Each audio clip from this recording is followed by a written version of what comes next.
Hi, my name is Morgan Lloyd, and for my discussion topic, we will be reviewing compassion fatigue, specifically in nursing.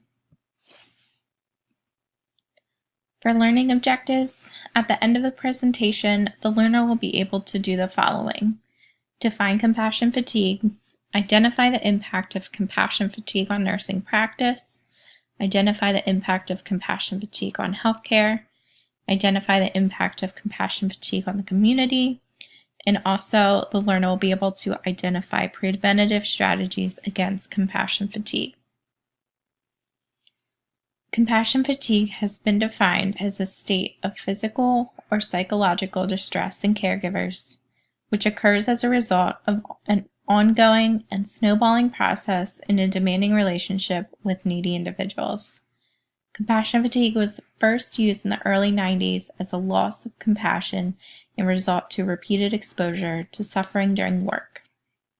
Compassion fatigue has also been described as secondary traumatic stress, and according to a study in 2015, 1 in 5 nurses leave their position within the first year of their nursing career due to compassion fatigue. The influence on nursing practice.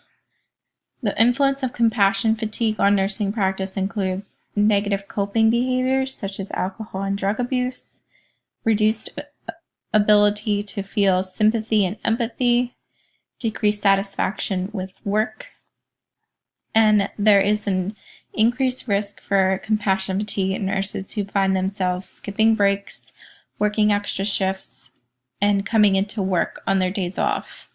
Some of those factors we all know are unavoidable.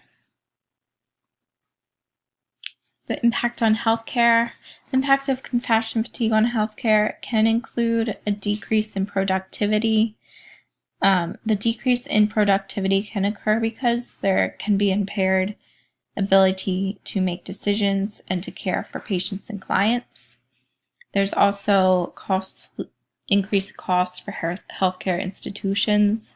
There's an increase in ill calls, a higher turnover rate, and there's an increase in psychological injury claims by nurses for these companies. The impact in society, decrease in patient satisfaction. There's a decrease in the quality of care received by the patients. Nurses are less likely to learn new skills, so the patients will not be receiving new skills. There's poor concentration and focus while with the patient. There's a less impactful patient education.